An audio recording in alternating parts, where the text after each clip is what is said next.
မင်္ဂလာပါယဒီပဲဖြစ်ပါတယ်ဒီနေ့ယဒီကပေါ့နော် Sakura School ရဲ့မှာတထေးမာကြီး part 3တော့မလုပ်တော့ဘူးပေါ့နော်ဘာဆို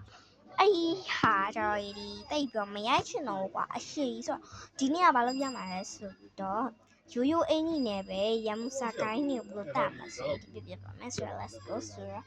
အေးဆို Sakura School ရဲ့အရင်ဝင်ပါမယ်ရှစ်ရင်ဝင်ပါမယ်ခဏလေးစောင့်ပါမယ်ရှစ်ဒီအိတ်ကြီးလေးနဲ့ပြောင်းလာအောင်ပေါ့နော်ဒီရင်ကြီးပဲဖြစ်နေမှာဆိုလို့ဒီပါအိတ်ကြီးလေးပြောင်းအောင်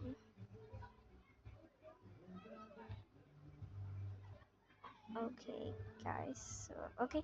ဒါလေးပဲပြောင်းမယ်ပြီးရင် hair style တော့ဒီဒါလေးပြောင်းမယ်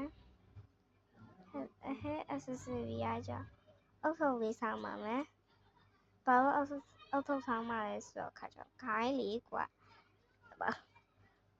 တတ်မှာလေးဆိုတော့အဲ့လိုမျိုးအုပ်ထုပ်လေးဆောင်းပါမယ်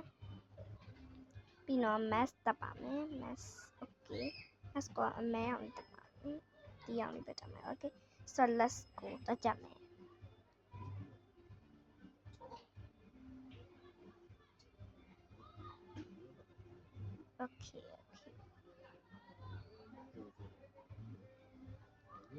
Okay ဒီကိုပထမဆုံးအနေနဲ့ဘယ်ကိုစသွားမလဲဆိုရင်တော့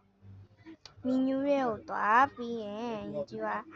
Yakuza Office Hammerary တွေကိုသွားပြီးလို့ရှိရင်ဒီဂျက်ပတ်လေးသုံးမြအဲ့ဒီ Yakuza ကိုင်းoffice နာမည်ရောက်ခင်နည်းနည်းဒီဘက်ကိုကြော်လိုက်ပါကြော်ပြလို့ရှိရင်တော့ဒီမှာဒီဟာလေးတွေ့လိုက်ပါမယ် okay ဒီ cycle တွေ့လိုက်ပါမယ်အေးရပါဘောနော်လုံးဝရိုးရိုးအိတ်ကြီးဝတ်ထားရင်လည်းလုံးဝ attack လုပ်လို့ရပါဆိုရင်ဒီပြပါဘောနော်ဒီ attack လေးကိုနှိပ်လိုက်တာနဲ့ဒီတော့တော့တုံးကြီးထွက်လာမှာအဲ့ဒါနဲ့အဲ့ယာကူစာတွေကိုတတ်မှာပဲဖြစ်ပါတယ်